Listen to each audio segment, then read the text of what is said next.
Pemirsa, majunya Gibran Raka Buming Raka ke gelanggang Pilpres memicu kekhawatiran penyalahgunaan kekuasaan untuk kepentingan putra Presiden Jokowi di Pilpres 2024. Janji Jokowi untuk netral dan tidak memihak salah satu pasangan Capres-Cawapres dipertanyakan. Untuk membahasnya lebih lanjut, kita telah terhubung dengan Ahmad Doli Kurnia, Waketum Partai Golkar, Nusirwan Sujono, Ketua DPP PDIP, dan analis politik Paramadina, Ahmad Hoirul Umam. Selamat malam Bang Doli, Mas Nusirwan, dan juga Mas Umam. Selamat malam. Waalaikumsalam. Waalaikumsalam. Oke, sebelum kita mulai diskusi, kita tadi juga sudah menyimak begitu ya pernyataan dari Sekjen PDIP Hasto Kristianto yang menyatakan bahwa Gibran ini dari merah sudah menjadi kuning, sudah ada kode dari Mas Hasto. Jadi betulkah Gibran sudah resmi menjadi kader Golkar, Bang Doli?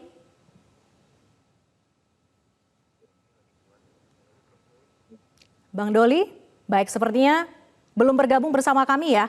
Saya kalau begitu ke Mas Nusirwan dulu. Mas Nusirwan, ketika Mas Hasto sudah menyampaikan Gibran pamit ke Mbak Puan, jadi bisa dipastikan Gibran sudah bukan lagi kader PDIP. Betulkah demikian? Artinya PDIP bersama koalisi sudah tidak lagi mengharapkan memenangkan pasangan Ganjar Mahfud bersama Pak Jokowi?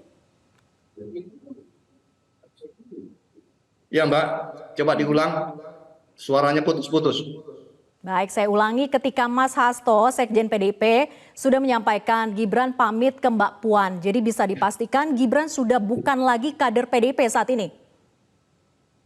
Ya, pada saat setelah pengumuman mendeklarasikan sebagai calon wakil presiden, sebetulnya secara otomatis Gibran sudah bukan anggota PDI Perjuangan lagi. Itu posisi yang jelas bahwa ketentuan partai memang demikian. Jadi tidak perlu lagi harus ditanyakan soal mekanisme mundur dan sebagainya. Tapi pada saat posisinya sudah seperti yang kita semua ketahui saat ini, maka otomatis Gibran sudah bukan anggota PDI Perjuangan lagi. Oke. Sudah jelas bahwa Gibran bukan anggota PDIP lagi. Artinya PDIP pun bersama koalisi sudah tidak lagi mengharapkan memenangkan pasangan Ganjar Mahfud bersama dengan Pak Jokowi. Mas Nusirwan? Ya, apakah ini perlu diperjelas kembali? Tentu kan semua sudah memahami posisi politik koalisi itu di sebelah mana, siapa saja anggotanya dan sebagainya. Maka tentu karena PDI Perjuangan bersama dengan P3, bersama dengan Hanura, bersama dengan Perindo, dan juga dengan beberapa partai lain yang mengusung, itu tentu sudah memahami posisi politik seperti ini. Maka kami siap menghadapi apapun yang sesuai dengan keputusan yang sudah dilakukan oleh masing-masing koalisi, dan itu semua prosesnya sudah berjalan.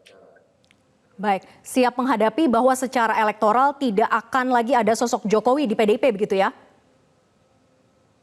Ya, kalau soal itu tentu bahwa kita semua sudah paham lah. Tidak perlu lagi harus bertanya-tanya. Oke, semua sudah paham, tidak perlu lagi dipertanyakan. Saya kalau gitu ke Bang Doli. Bang Doli, tadi dikatakan oleh Mas Nusirwan bahwa memang Gibran sudah sangat jelas otomatis sudah keluar dari PDIP. Jadi sudah resmikah bahwa Gibran saat ini adalah kader Golkar? Kami kalau bicara soal posisi keanggotaan partai dari saudara Gibran, sebetulnya itu kembali kepada saudara Gibran sendiri ya. Yang kami tahu bahwa ya malam ini mungkin saya baru tahu diperjelas bahwa saudara Gibran bukan lagi kader PDIP. Tapi pada saat waktu kami mendaftarkan saudara Gibran berpasangan dengan Pak Prabowo, kami masih menganggap saudara Gibran itu belum ada pernyataan resmi dari yang bersangkutan untuk menyatakan keluar dari kader PDIP atau tidak.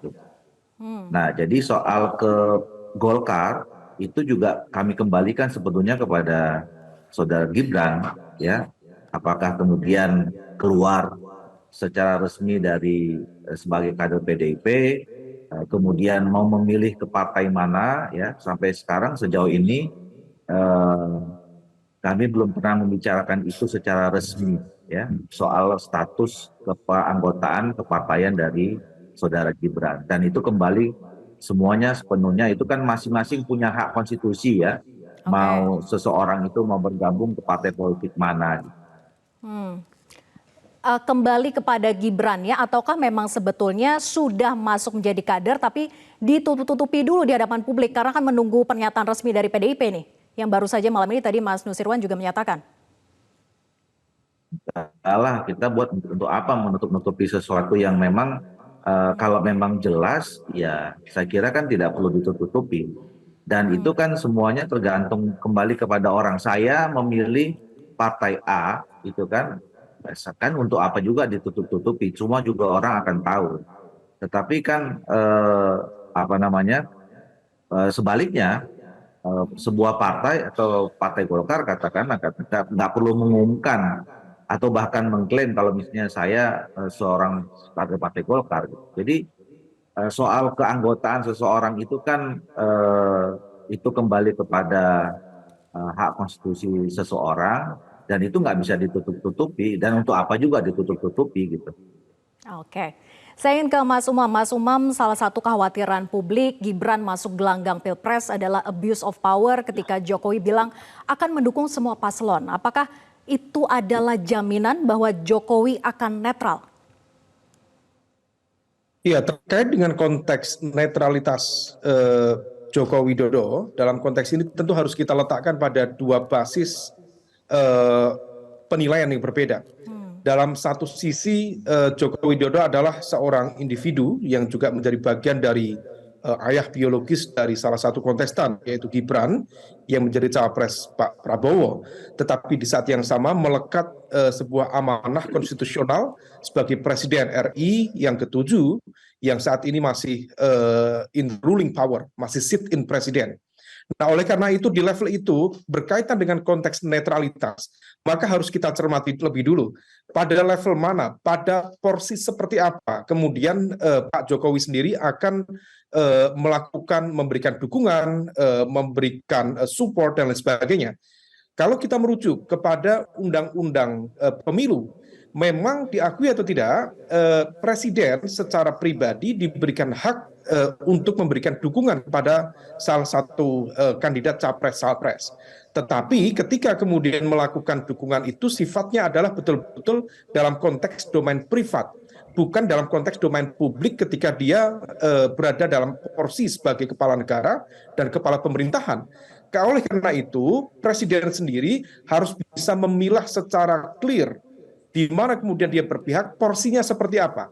Sehingga jangan sampai kemudian menggunakan otoritas dan juga instrumen kekuasaan sebagai alat politik untuk memenangkan satu dua pihak tertentu. Terlebih dalam konteks ini, diakui atau tidak, memang hadirnya Gibran sebagai bagian dari kontestan kemudian membuka cukup banyak spekulasi seolah kemudian Pak Jokowi terbuka kemungkinan akan menggunakan powernya, pengaruhnya sebagai presiden untuk memenangkan katakanlah Prabowo Gibran. Nah, di level ini Mbak yang harus kita cermati lebih lanjut, tetapi memang diakui hadirnya Gibran sebagai salah satu kontestan, maka akan menghadirkan sebuah pertaruhan besar. Bukan hanya bagi Gibran seorang, tetapi juga bagi keluarga besar Pak Jokowi. Kalau sampai Gibran kalah, maka yang mendapatkan impact secara politik bukan hanya Gibran, tetapi juga keluarga besar Pak Jokowi.